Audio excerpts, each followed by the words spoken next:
Hola, en este video vamos a platicar un poco sobre solitones. Para ser más precisos, vamos a platicar un poco sobre 5 de las ecuaciones más importantes que tienen solitones. Muchos de quienes trabajamos en cosas relacionadas con la física, las matemáticas o alguna ingeniería, hemos oído hablar de solitones. Y muchos de nosotros oímos hablar de solitones por primera vez en relación con ondas en agua. Pero quienes trabajan en telecomunicaciones saben que también en las fibras ópticas pueden propagarse solitones.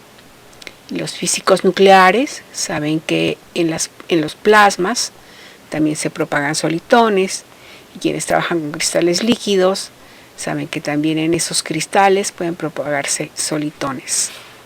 El hecho de que los solitones aparezcan en sistemas tan distintos es algo muy interesante, pero a la vez es desconcertante, ya que la física que describe ondas en agua es muy diferente a la física que describe la propagación de luz en fibras ópticas, o en un cristal líquido, o en la física que describe la propagación de ondas iónico-acústicas en plasmas.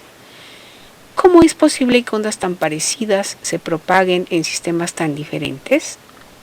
¿Será que todos esos sistemas tan diferentes, a primera vista, tienen algo importante en común? Y la respuesta es sí. Todos los sistemas con solitones tienen algo en común, pero inesperadamente el común denominador de estos sistemas no es una característica física. No es una característica que podamos describir mediante conceptos de la mecánica cuántica, el electromagnetismo, la mecánica clásica o la mecánica estadística. Es una característica matemática. En todos estos sistemas, la propagación de ondas obedece ecuaciones diferenciales parciales no lineales sumamente especiales. Como podemos leer en esta diapositiva, todo solitón está asociado a una ecuación diferencial parcial no lineal, resoluble por un método muy especial conocido en inglés como inverse scattering. Así pues, hay una relación 1 a 1 entre los solitones y las ecuaciones diferenciales parciales no lineales resolubles por inverse scattering. Por lo tanto, hablar de solitones implica necesariamente hablar de alguna ecuación diferencial parcial no lineal. Y en este video hablaremos un poco sobre 5 de las ecuaciones con solitones más conocidas e importantes. Esas ecuaciones son las 5 fantásticas mencionadas en el título de este video. Comencemos pues viendo algo acerca de la primera de las 5 ecuaciones. Como vemos en esta diapositiva, la primera ecuación que consideramos es la ecuación de Korteweg-de Vries, o ecuación KdV, como frecuentemente se le llama. Como vemos en la diapositiva, esta ecuación no tiene un aspecto impresionante. Parece bastante sencilla, pero no debemos dejarnos engañar por su aparente sencillez. Para apreciar en su justo valor a la ecuación KdV, debemos recordar que hasta antes de 1967 nunca se había podido resolver ninguna ecuación diferencial parcial no lineal. Por lo tanto, hasta 1966, cualquier matemático del mundo les hubiera dicho que era imposible resolver la ecuación KdV, o para ser más precisos, que era imposible resolver el problema de condiciones iniciales para la ecuación KdV. Ahora veamos muy brevemente algunos de los sucesos que condujeron al descubrimiento del método de inverse scattering, es decir, el método que permitió resolver la ecuación KdV. En 1895, los holandeses Korteweg y de Vries obtuvieron la ecuación K de B al estudiar la propagación de ondas en agua, pero su ecuación fue casi olvidada.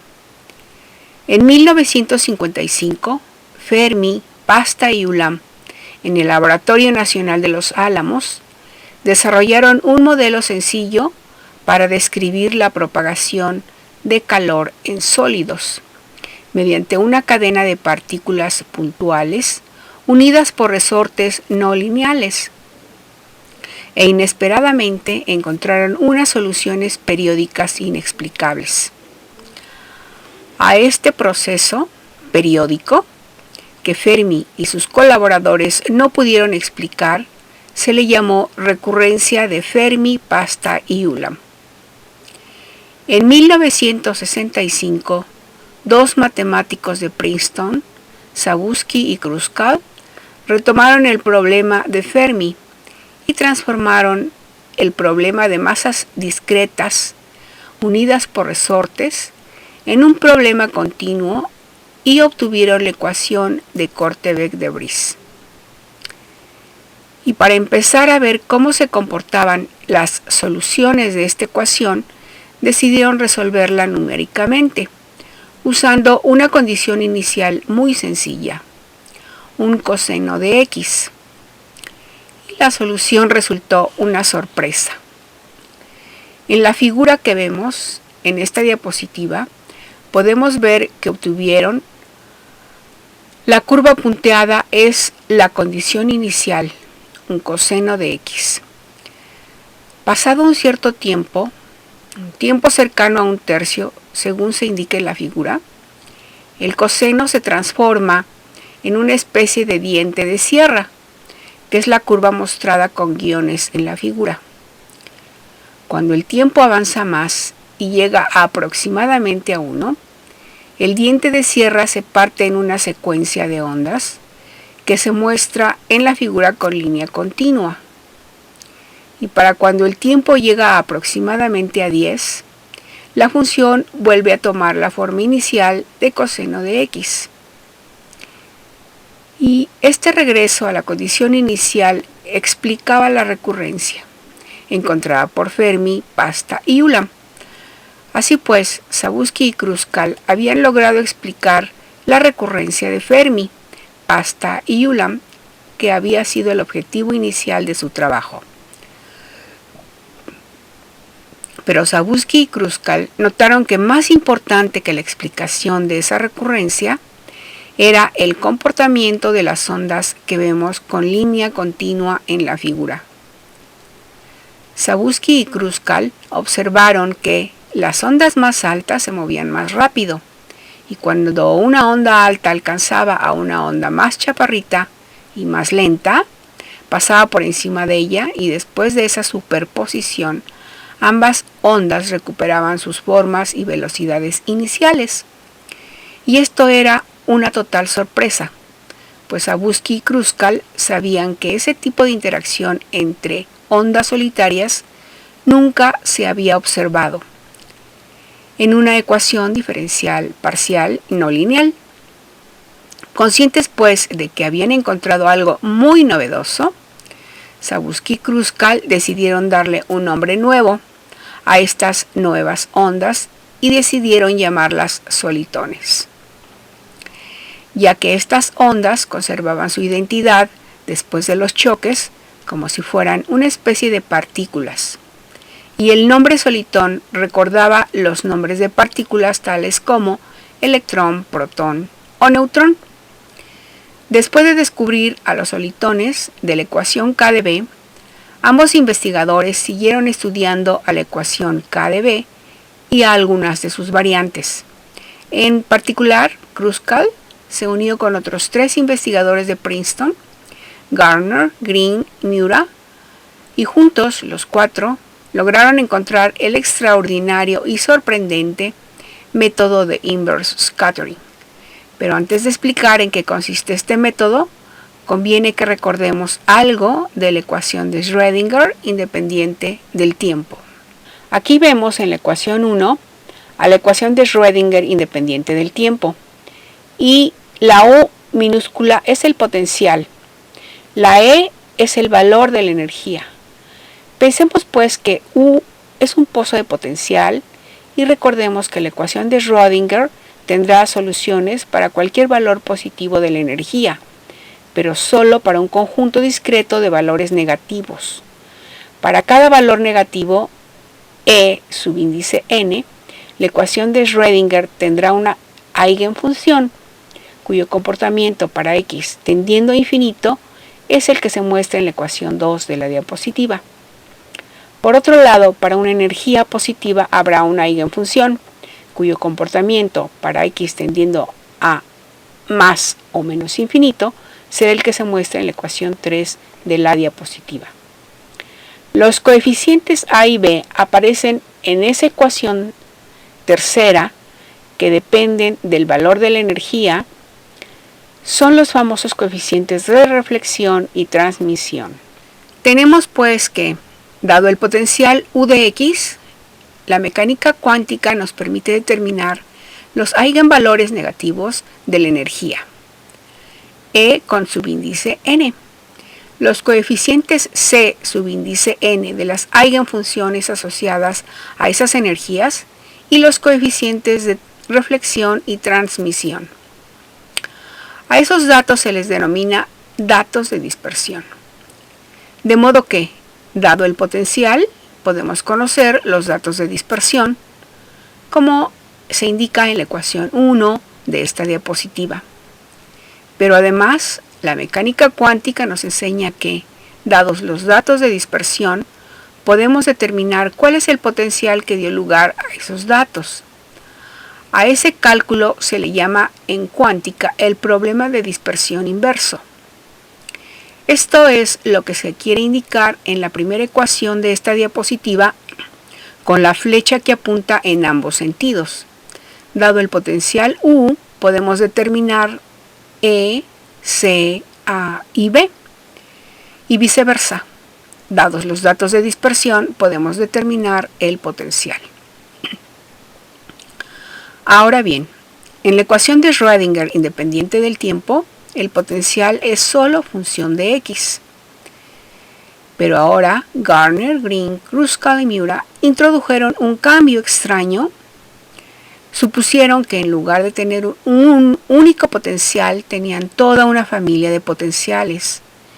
Y para distinguir a los distintos potenciales de esa familia, pongámosle una etiqueta que distinga al potencial 1, del potencial 2, del potencial 3, etc. Y ahora el valor de esa etiqueta llamémosla T. De manera que ahora los potenciales de esa familia serán funciones de dos variables, de x y t. Y aquí es fácil hacerse bolas. Esta variable t es simplemente el valor de la etiqueta que distingue a los distintos potenciales de nuestra familia de potenciales. Esta t nada tiene que ver con el tiempo, que aparecía en el problema de mecánica cuántica, del cual surgió la ecuación de Schrödinger independiente del tiempo, que hemos estado considerando.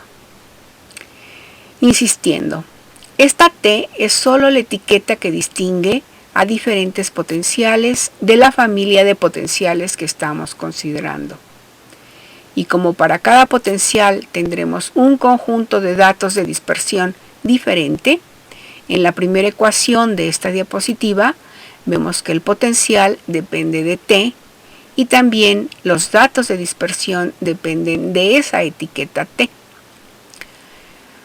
Hasta aquí el hecho de que en la primera ecuación que aparece en esta diapositiva todo dependa de esa etiqueta T. No es nada demasiado extraño o difícil de entender. Esa ecuación simplemente significa que tenemos varios potenciales y que cada uno de esos potenciales tiene su propio conjunto de datos de dispersión. Ahora viene lo inesperado.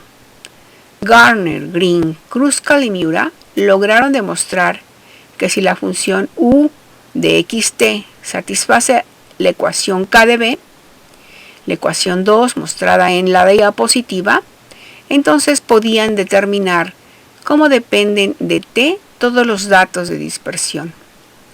Para ser más precisos, encontraron que si u de xt es una solución de la ecuación k de b, entonces la dependencia temporal de los datos de dispersión es la mostrada en las 4 últimas ecuaciones de esta diapositiva, agrupadas dentro de la llave A8 que vemos en la diapositiva.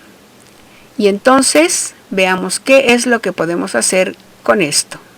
Supongamos que conocemos la forma de potencial U, correspondiente a la etiqueta t igual a 0. Después veremos a esta función como la condición inicial de la ecuación k de b. Con ese potencial podemos determinar los valores iniciales de los datos de dispersión. Es lo que se indica en el número 1 de esta diapositiva. Luego, con las ecuaciones que vimos en la diapositiva anterior, podemos determinar la dependencia temporal de los datos de dispersión. Es decir, podremos determinar esos valores para cualquier valor de t. Es lo que se indica en el número 2 de esta diapositiva. Y con esos nuevos valores de los datos de dispersión válidos al tiempo t, y resolviendo el problema de dispersión inverso, podremos determinar cuál es el potencial correspondiente al tiempo t. Es decir, hemos encontrado la solución de la ecuación k de b al tiempo t, correspondiente a la condición inicial que usamos para calcular los valores iniciales de los datos de dispersión. Este proceso se describe gráficamente en el siguiente diagrama. El inicio de este proceso es dar la forma de la función u al tiempo 0. Esa función se encuentra en la esquina superior izquierda de este diagrama. Con esta función calculamos los datos de dispersión al tiempo 0, que es lo que se indica como S de 0. En la esquina inferior izquierda. La S mayúscula indica scattering. Luego, usando las fórmulas que obtuvieron Garner, Green, Kruskal y Miura, podremos calcular los valores que tendrán los datos de dispersión en cualquier tiempo posterior. Esos datos al tiempo t es lo único que se indica como ST en la esquina inferior derecha del diagrama. Y con esos datos, resolviendo el problema de dispersión inverso, encontraremos la forma de la función u al tiempo t. A esa forma de obtener la solución de la ecuación k de b, correspondiente a una condición inicial dada, se le conoce como método de inverse scattering. Lo que no nos dice el diagrama que vemos en esta diapositiva es cómo se les ocurrió a Garner, Green, Kruskal y Miura que podrían resolver la ecuación k de b de esta manera. ¿De dónde sacaron que para resolver la ecuación k de b tenían que considerar a la ecuación de Schrödinger independiente del tiempo? ¿De dónde sacaron que debían ver a la solución de la ecuación k de b como si fuera el potencial de la ecuación de Schrödinger? Ninguna de las dos deducciones conocidas de la ecuación k de b, 1. A partir de ondas en agua, como hicieron Korteweg y de Vries. 2. O a partir de una secuencia de masas unidas por resortes, como hicieron Sabuski y Kruskal, tenían nada que ver con un problema de mecánica cuántica. Por lo tanto, ¿cómo fue posible que Garner, Green, Kruskal y Miura idearan este método? Como veremos a continuación, para dar la respuesta a esa pregunta, necesitamos conocer a la segunda de las ecuaciones que estudiaremos en este video. La ecuación modificada de Korteweg de Vries. Como veremos en esta diapositiva, la ecuación modificada de Korteweg de Vries es muy parecida a la ecuación k de b. La única diferencia es que ahora en el término no lineal tenemos b cuadrada por la derivada de b, mientras que en la ecuación k de b tendríamos únicamente b por la derivada de b. De hecho, estas dos ecuaciones están íntimamente relacionadas, como veremos en un momento. Y la gigantesca sorpresa que encontraremos es que la idea central del método de inverse scattering aparece al estudiar la relación entre estas dos ecuaciones. De ahí la importancia de la ecuación modificada de Korteweg-de-Vries. Veamos ahora cómo se llegó a la ecuación modificada KdV. Como ya vimos, en 1965 Zabusky y Kruskal redescubren la ecuación KdV y encuentran a los solitones. Inmediatamente de su descubrimiento, en 1966, Zabusky empezó a estudiar generalizaciones de la ecuación KdV de la forma mostrada en la ecuación A de esta diapositiva. Podemos ver que en el caso en que el exponente P sea igual a 2, esta ecuación es la ecuación modificada de Korteweg-de-Vries. Quizá, motivado por la idea de Zabusky de estudiar ecuaciones de la forma A, Robert Miura se concentró en la ecuación modificada de Korteweg-de-Vries, la ecuación C en la diapositiva, y encontró que la ecuación KdV se podía transformar en la ecuación modificada KdV mediante la transformación mostrada en la ecuación D de esta diapositiva. Y esa transformación es conocida como la transformada de Miura o transformación de Miura. Veamos ahora por qué la transformación de Miura es importante. En la parte de arriba de esta diapositiva podemos ver a la ecuación KdV, la ecuación 1, a la ecuación modificada de Korteweg-de-Vries, la ecuación 2, y a la transformación de Miura, la ecuación 3. Podemos ver que si conocemos nu, es trivial obtener u mediante la ecuación 3. Pero entonces Miura observó que si lo que conocemos es u, ya no es tan trivial obtener nu. Para obtener a nu en términos de u mediante la ecuación 3, tenemos que resolver una ecuación diferencial no lineal. Afortunadamente, la transformación de Miura, es decir, la ecuación 3, se puede linearizar con el cambio de variable mostrado en la ecuación 4. Con este cambio de variable, la ecuación 3 se transforma en la ecuación 5 y Miura se dio cuenta de la ecuación 5 tiene la forma de una ecuación de Schrödinger independiente del tiempo y que la función u, la solución de la ecuación KdV, toma el lugar del potencial de esa ecuación de Schrödinger. Y de esta forma se encontraron las dos ideas centrales de inverse scattering. Uno, que la ecuación KdV tiene algún tipo de relación con la ecuación de Schrödinger independiente del tiempo. Y dos, que la solución de la ecuación KdV juega el papel del potencial en esa ecuación de Schrödinger. Resumiendo, 1. El estudio de la ecuación KdV modificada conduce al descubrimiento de la transformación de Miura. 2. La transformación de Miura conduce a una ecuación de Schrödinger independiente del tiempo. 3. Esa ecuación de Schrödinger conduce al método de inverse scattering. Por lo tanto, el estudio de la ecuación modificada de Korteweg-de-Vries fue lo que condujo al método de inverse scattering. Por este motivo, la ecuación modificada de Korteweg-de-Vries siempre ocupará un lugar importante en la historia de los solitones.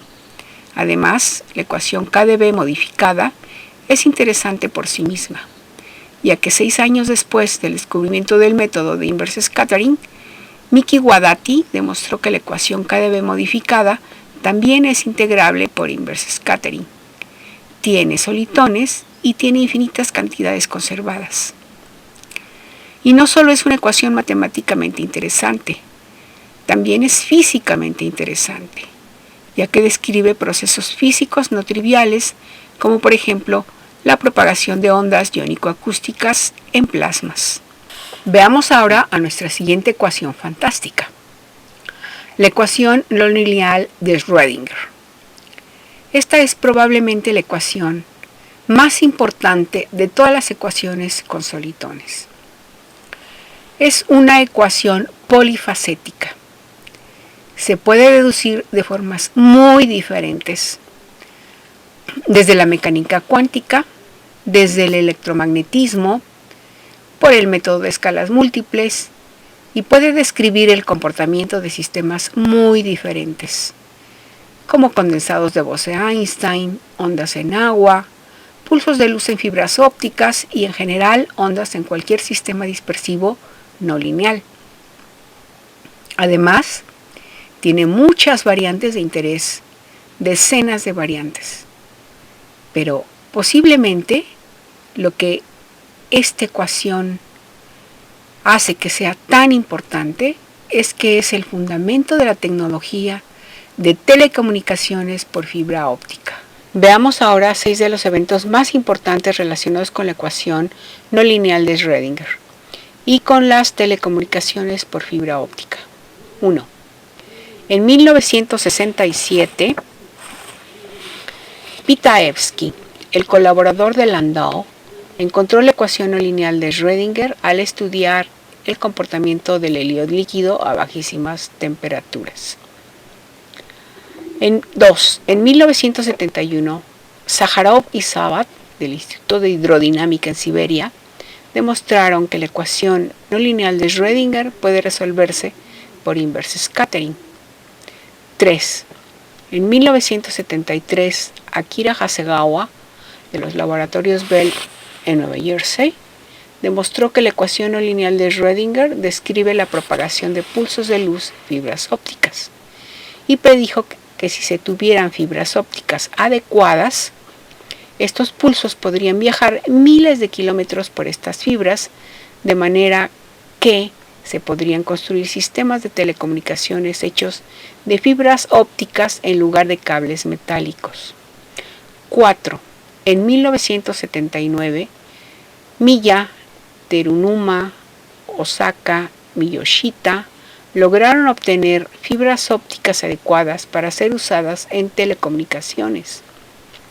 En 1980, Mollenauer, Stollen y Gordon, también de los laboratorios Bell, lograron enviar pulsos luminosos de 7 picosegundos por las nuevas fibras ópticas. Finalmente, en 1988, se tendió el primer cable submarino de fibra óptica entre América y Europa.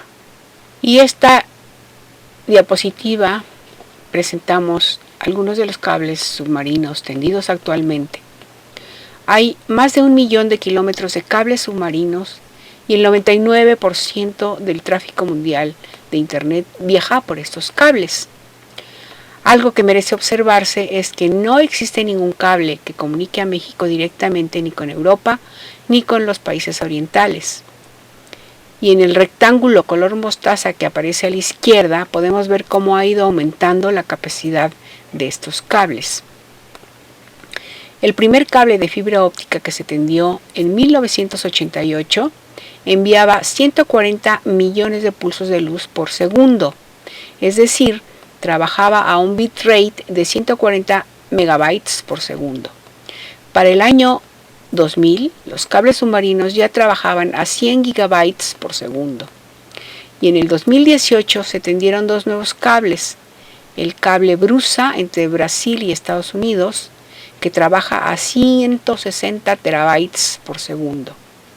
Y el cable Marea, que va de Virginia Beach a Sopelana, cerca de Bilbao, que envía 200 terabytes por segundo, es decir, manda 200 millones de pulsos de luz por segundo. Por lo tanto, en 30 años hemos pasado de 140 millones de pulsos por segundo a 200 millones de pulsos por segundo. Esto quiere decir que el cable Marea tiene la capacidad de 1,5 millones de cables como el usado en 1988. Esta es, sin duda, una de las tecnologías más importantes que existen en la actualidad. Y el hecho de que la ecuación no lineal de Schrödinger fuera el fundamento teórico sobre el cual se basó el desarrollo de esta tecnología nos permite entender por qué esta ecuación es tan importante. Hemos mencionado ya que la ecuación no lineal de Schrödinger tiene muchas variantes de interés, Veamos ahora algunos ejemplos. En primer lugar, veamos a la ecuación que tiene el número 1. Esta ecuación fue estudiada por primera vez por los japoneses Hayata y Koshiba y contiene una no linealidad cuadrática adicional, la que tiene el coeficiente gamma 1, que es una no linealidad poco usual. Esta ecuación tiene la peculiaridad de que sus solitones no tienen forma de secante hiperbólica, sino que tienen la forma mostrada en la ecuación 2, y es muy raro encontrar solitones de esta forma. En segundo lugar, consideremos la ecuación mostrada en el número 3. Esta ecuación, también estudiada por Hayata y Koshiba, tiene una no linealidad de la forma U cuarta U, que se le añade a la ecuación no lineal de Schrödinger cuando queremos estudiar pulsos luminosos un poco más intensos de lo que es usual en los sistemas de telecomunicaciones comerciales. Matemáticamente tiene la peculiaridad de que tiene solitones de dos tipos que se muestran en el número 4. La existencia de estos solitones es interesante ya que es poco usual que una extensión de la ecuación no lineal de Schrödinger tenga solitones de dos tipos distintos. Además, ninguno de estos dos solitones tiene la forma usual de secante hiperbólica. Veamos ahora otras dos variantes importantes de la ecuación no lineal de Schrödinger. En primer lugar, consideraremos a la ecuación que tiene el número 1. Esta ecuación tiene una cuarta derivada temporal adicional y se utiliza para describir pulsos de luz muy cortos, del orden de un picosegundo de duración o aún más cortos. Como vemos en la ecuación 2, esta ecuación tiene solitones con forma de secante hiperbólica cuadrada, que no es usual en pulsos luminosos. A continuación, consideremos a la ecuación que tiene el número 3. Esta ecuación fue estudiada por primera vez en el Instituto de Física. Contiene simultáneamente dos términos que ya hemos visto, la cuarta derivada temporal que vemos en la ecuación 1 de esta diapositiva y la no linealidad U cuarta U que aparecía en la segunda ecuación de Hayata Koshiba. Y ahora los solitones de esta ecuación tienen la forma usual de secante hiperbólica. Y lo más importante es que los solitones de esta ecuación tienen algo completamente novedoso. El valor del número de onda Q que aparece en la exponencial compleja que vemos en la ecuación 4 está contenido dentro del rango de la relación de dispersión de esta ecuación, y esto debería provocar que el solitón entrara en resonancia con las ondas lineales de pequeña amplitud que pueden propagarse por el sistema descrito por esta ecuación, y esta resonancia terminaría destruyendo al solitón. Sin embargo, esta resonancia no ocurre, lo cual inicialmente fue un misterio. Nos desviaría mucho explicar con detalle por qué esa resonancia no ocurre. Solo mencionaremos que la existencia de estos solitones fue tan inesperada que recibieron un nuevo nombre. Fueron bautizados como solitones embebidos. Y con eso terminaremos nuestro comentario sobre la ecuación no lineal de Schrödinger y pasaremos a ver una nueva ecuación fantástica. La ecuación compleja modificada de Korteweg-de-Vries. Esta ecuación, al igual que la ecuación no lineal de Schrödinger, puede obtenerse por el método de escalas múltiples, lo cual implica que puede describir la propagación de ondas en múltiples medios dispersivos no lineales. En particular, en el 2003, en el Instituto de Física, se mostró que esta ecuación describe la propagación de pulsos luminosos en cristales líquidos, lo cual es un resultado muy interesante. Aquí podemos ver el abstract del artículo en el cual se demostró que esta ecuación describe la propagación de solitones ópticos en cristales líquidos nemáticos. Y aquí podemos ver que en un cristal líquido nemático las moléculas del cristal están alineadas, pero los centros de las moléculas están distribuidos al azar, como en un líquido. Es decir, en estos cristales los centros de las moléculas no están distribuidos en capas, como ocurre en los cristales líquidos esméticos o colestéricos. En esta diapositiva podemos ver que los solitones de esta ecuación Complex Modified KdV tienen la forma mostrada en la ecuación 2. Y para que esta solución exista, los parámetros que aparecen en la función mostrada en 2 deben satisfacer las condiciones 3 que se muestran en el número 3. Como la función mostrada en 2 tiene 5 parámetros, A mayúscula, A minúscula, W, Q y R minúsculas, y solo tenemos 3 condiciones, podemos elegir libremente 2 de los parámetros. Por ejemplo, la altura del solitón A mayúscula y su número de onda Q. Por lo tanto, la ecuación Complex Modified KdB tiene solitones de cualquier altura.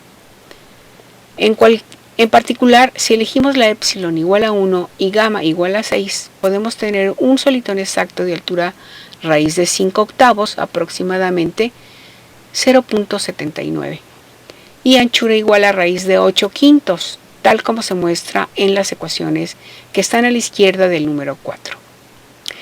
Ahora veamos qué pasa si deformamos un poco este solitón, aumentando o disminuyendo un poco su altura. Aquí vemos lo que ocurre. La curva de arriba nos muestra cómo evoluciona la altura del solitón.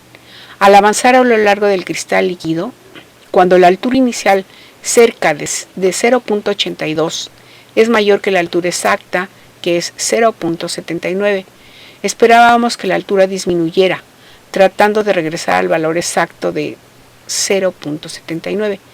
Sin embargo, la curva de arriba nos muestra que pasa lo contrario. La altura del solitón aumenta aún más y se estabiliza cerca del 0.84. Por otro lado, la curva de abajo nos muestra cómo evoluciona la altura del solitón. Cuando la altura inicial cerca del 0.76 es menor que la altura exacta, que es 0.79. En este caso, la altura del solitón disminuye aún más y se estabiliza cerca del 0.74.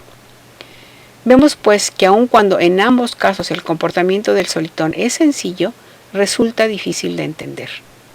Pero cuando aumentamos la altura inicial del pulso, el solitón aumenta aún más su altura y se estabiliza en un valor aún mayor, y de forma similar, ¿por qué cuando disminuimos la altura inicial del pulso el solitón disminuye aún más su altura y se estabiliza en un valor aún menor? Estas preguntas se pueden contestar utilizando el método variacional de Anderson, que se usa mucho para estudiar el comportamiento de los solitones ópticos. Este método se basa en que la ecuación compleja modificada de Korteweg-de-Vries puede deducirse mediante el principio de mínima acción de la densidad lagrangiana mostrada en la ecuación 1. Lo que ahora hacemos es proponer una solución tentativa como la mostrada en la ecuación 2. Metemos esa solución tentativa en la densidad lagrangiana 1 e integramos sobre el tiempo como se indica en la ecuación 3. A esta lagrangiana integrada a veces se le llama lagrangiana promediada. Esta lagrangiana promediada ya no depende del tiempo, depende de las funciones de z que aparecen en la función de prueba mostrada en 2, es decir, las funciones a, b, w, q, r y p, y de sus derivadas con respecto a z. De esta forma, esta lagrangiana es algo de la forma mostrada en la ecuación 4. Lo esencial es observar que la lagrangiana mostrada en 4 tiene exactamente la estructura de las lagrangianas que aparecen en la mecánica clásica. Es decir, esta lagrangiana depende de un número finito de funciones de una variable, las coordenadas generalizadas y de sus derivadas. La única diferencia es el nombre que le damos a la variable independiente, de la cual dependen las coordenadas generalizadas. En mecánica clásica llamamos t, tiempo, a esa variable independiente, y aquí llamamos z a esa variable. Pero matemáticamente el problema que tenemos es idéntico a los problemas de mecánica clásica. Por lo tanto, podemos proceder igual que en mecánica clásica. Cada coordenada generalizada se mete en su respectiva ecuación de Lagrange y así obtenemos una ecuación diferencial ordinaria para cada coordenada. En el caso mostrado en esta diapositiva tenemos 5 coordenadas generalizadas: A, B, W, Q, R y P. Así que tendremos 5 ecuaciones de Lagrange y obtendremos un sistema de 5 ecuaciones diferenciales ordinarias, y a partir de estas ecuaciones podemos obtener la gráfica siguiente. En esta gráfica vemos 3 curvas.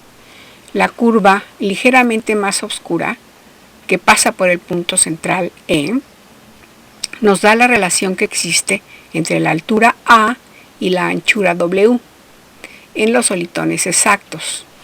Por otro lado, la curva más delgada, que pasa por los puntos 1 y 2, nos dice que si damos una condición inicial que no tenga la forma de un solitón exacto y cuyos valores iniciales de A y W estén sobre esa curva delgada, entonces los valores de A y W irán cambiando conforme el pulso avance en la dirección Z, pero el punto con coordenadas A, W forzosamente se moverá sobre esa curva delgada que pasa por los puntos 1 y 2.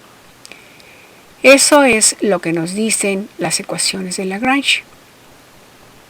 De manera similar, si los valores iniciales de A y W no corresponden a un solitón exacto y están sobre la curva delgada que pasa por los puntos 3 y 4, entonces los valores de A y W irán cambiando conforme el pulso avance en la dirección Z, pero el punto con coordenadas A, W forzosamente se moverá sobre esa curva delgada que pasa por los puntos 3 y 4.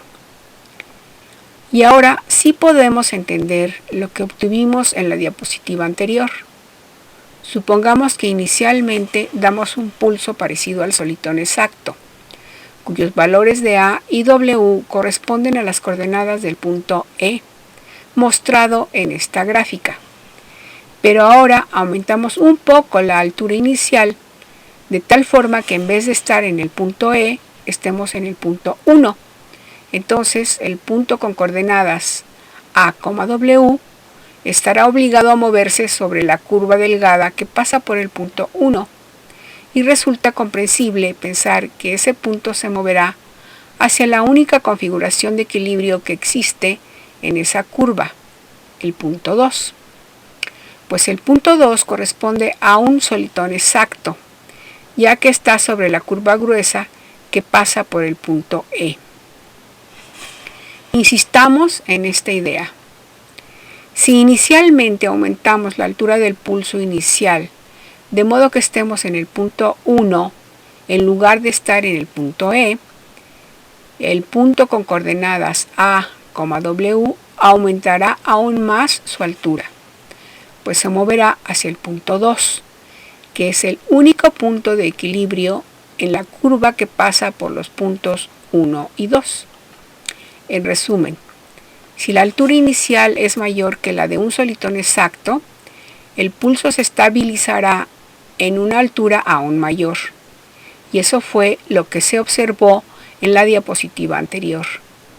De manera similar, si el pulso inicial tiene una altura menor que la de un solitón exacto, como en el punto 3 de la gráfica, el pulso se estabilizará en una altura aún menor, el punto 4, pues el punto 4 corresponde a la única configuración de equilibrio que existe en la curva delgada que pasa por el punto 3.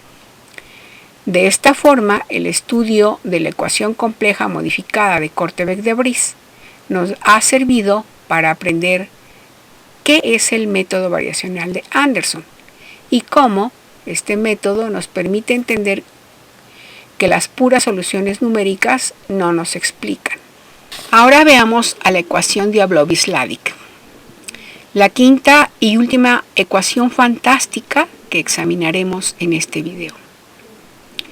Como pueden ver en la diapositiva, Esta ecuación es una discretización de la ecuación no lineal de Schrödinger, ya que los términos en el primer paréntesis son una aproximación en diferencias finitas a la segunda derivada que aparece en la ecuación no lineal de Schrödinger. Usualmente, cuando discretizamos mediante diferencias finitas, alguna de las derivadas que aparecen en una ecuación diferencial, la ecuación discretizada es útil para obtener soluciones numéricas de la ecuación diferencial en cuestión, pero la mayoría de las características analíticas de la ecuación original se pierden. En este caso, sin embargo, Ablovitz y Ladik demostraron que la ecuación 1, que se muestra en la diapositiva, es una ecuación integrable por inverse scattering y tiene solitones exactos de la forma mostrada en la ecuación 3. Este es un resultado sorprendente, pues casi nadie se hubiera imaginado que una ecuación discreta como la ecuación 1 pudiera resolverse de manera exacta por inverse scattering. Por otro lado, la ecuación de Ablovitz-Ladik sí pierde una característica muy importante que tenía la ecuación no lineal de Schrödinger. La ecuación de Ablovitz-Ladik ya no tiene lagrangiana, es decir, la ecuación de Ablovitz-Ladik no se puede obtener mediante el principio de mínima acción. Y una consecuencia de la ausencia de lagrangiana es que ya no podemos obtener soluciones aproximadas mediante el método variacional de Anderson. Resulta, sin embargo, que le podemos hacer una pequeña simplificación a la ecuación de Ablovitz-Ladik para tener lagrangiana. Notemos que en la ecuación 1, que vemos en esta diapositiva, el último paréntesis donde está u subíndice n más 1 más u subíndice n menos 1, representa al promedio de los valores de u que están a la derecha y a la izquierda del punto n. El factor 1 medio que falta para obtener este promedio se ha incluido en el coeficiente gamma. Si este promedio de los primeros vecinos se reemplaza simplemente por u subíndice n, obtenemos la primera ecuación que vemos en esta diapositiva. Esta ecuación es conocida como ecuación DNLS, es decir, la versión discreta de la ecuación no lineal de Schrödinger. Esta ecuación, que es más sencilla que la ecuación de Ablovitz-Ladik, sí tiene lagrangiana y la podemos ver en la ecuación 2 de esta diapositiva. Si metemos esta lagrangiana a la ecuación de Lagrange, mostrada en 3, obtenemos la ecuación 1. Así que la ecuación de NLS tiene una gran ventaja sobre la ecuación de Ablovitz-Ladik. La desventaja es que la ecuación de NLS no tiene solitones con forma analítica exacta y no es integrable por inverse scattering. Ahora bien, el hecho de que la lagrangiana mostrada en 2 contenga series constituye un problema para la aplicación del método variacional de Anderson. Pues ahora, para aplicar este método variacional, debemos elegir una función de prueba, sustituir en la lagrangiana y evaluar las series, para que una vez hecho las sumas desaparezca el subíndice n y la lagrangiana ya sumada solo dependa de funciones de t, como en las lagrangianas de la mecánica clásica. El gran problema es que si elegimos como función de prueba una gaussiana, una secante hiperbólica, una secante hiperbólica cuadrada o cualquier función que se parezca a los solitones de la ecuación no lineal de Schrödinger, las series no se pueden calcular de forma exacta, y la única forma en que esas series se pueden calcular es usando funciones de prueba como la que vemos en esta diapositiva. Como vemos en la ecuación que está a la izquierda de la gráfica, esta función es simplemente una exponencial creciente pegada a una exponencial decreciente, lo cual nos da una función picuda que no se parece en nada a los solitones de la ecuación no lineal de Schrödinger. Es por lo tanto una función de prueba poco satisfactoria. A este problema, con la necesidad de usar funciones de prueba picudas, como la que vemos en la diapositiva, se mantuvo sin resolver por más de 30 años. Desde 1983, cuando Anderson desarrolló su método variacional, hasta el 2019, cuando en el Instituto de Física de la UNAM se encontró una forma muy original para resolver este problema. La solución al problema es interpretar de manera diferente el significado de los símbolos U subíndice n, U subíndice n más 1, U subíndice n menos 1.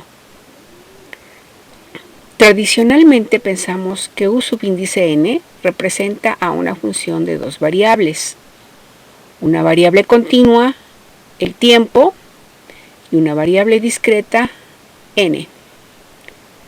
Ahora pensaremos que U subíndice n es una función de dos variables continuas, x y y, de la forma mostrada en la ecuación 1. En esta ecuación pensaremos que tanto n como delta x son dos parámetros constantes cuyos valores no cambiaremos. Ahora la función definida en 1 sí podría ser una gaussiana, como la mostrada en la ecuación 2. Ahora ya no tendremos que usar las funciones de prueba picudas que vimos en la diapositiva anterior.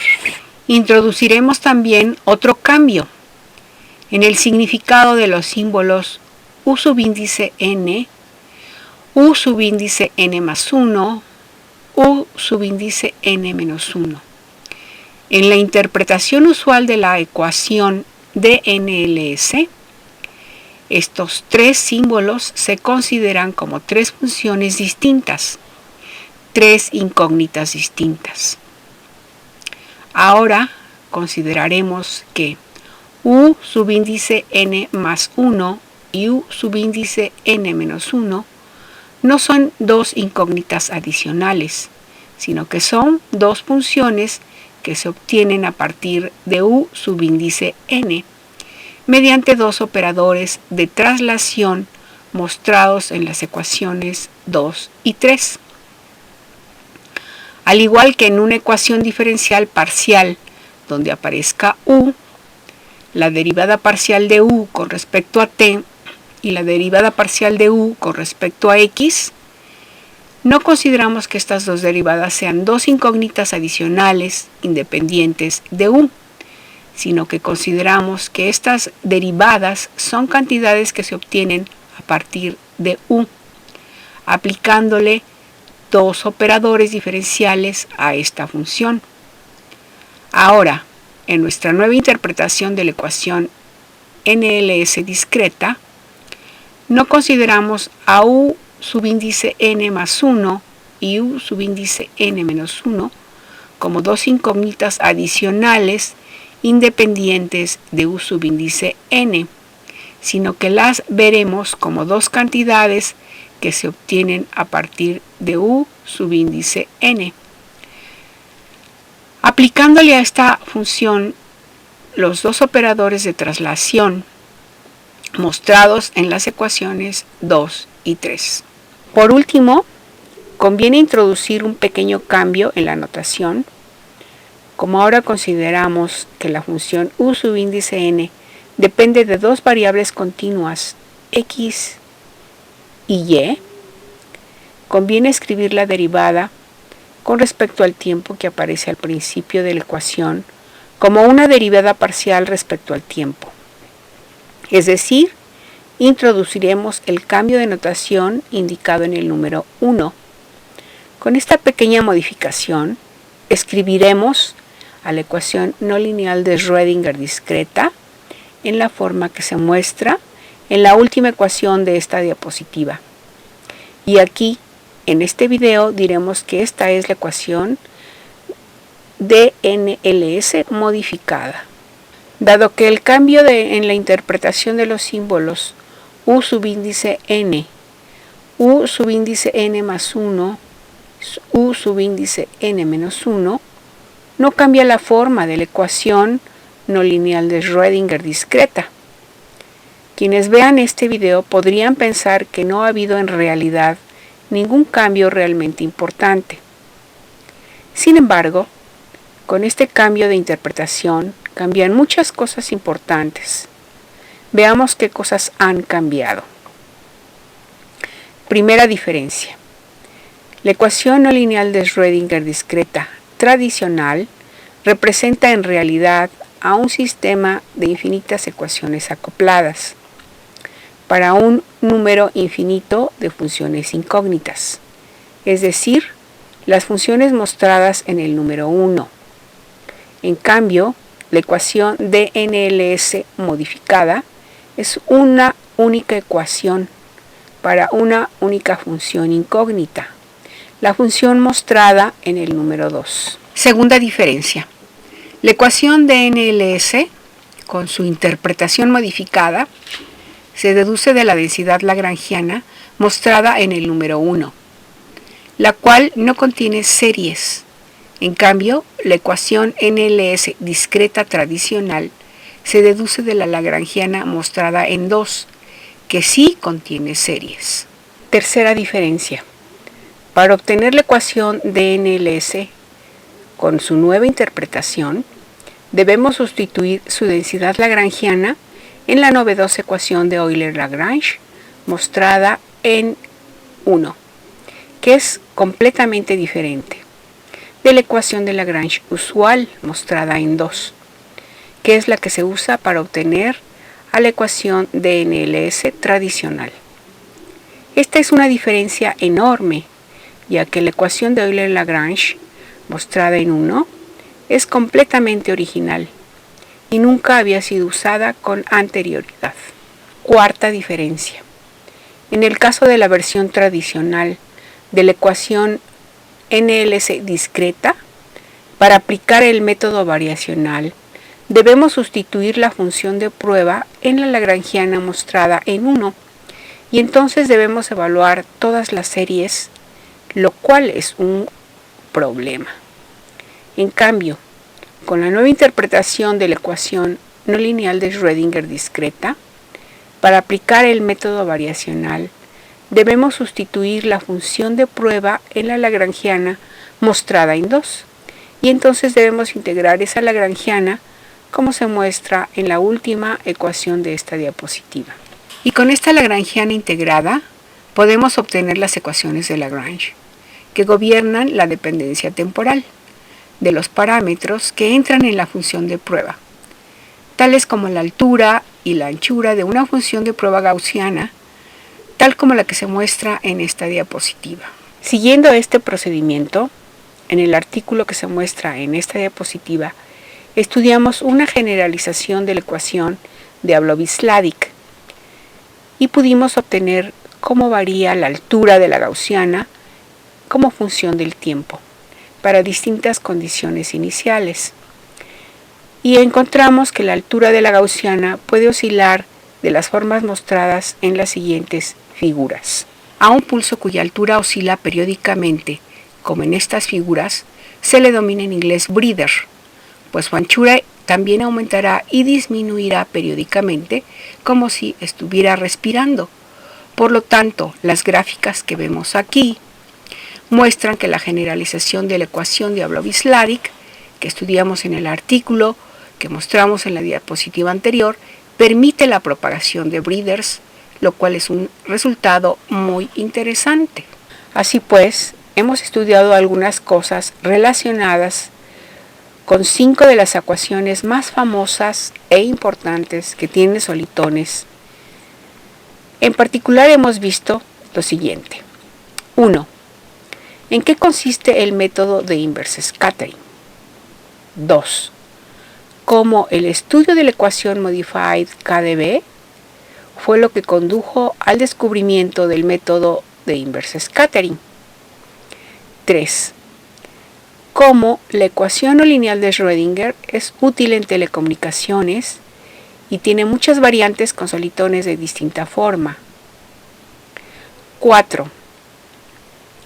Cómo, aplicando el método variacional, podemos entender mejor el comportamiento de las soluciones de la ecuación Complex Modified KdV. 5. Cómo el estudio de la ecuación Diablov-Sladich condujo a la solución de un problema que no se había podido resolver en 30 años. Y con esto terminamos nuestro estudio de las 5 fantásticas. Gracias.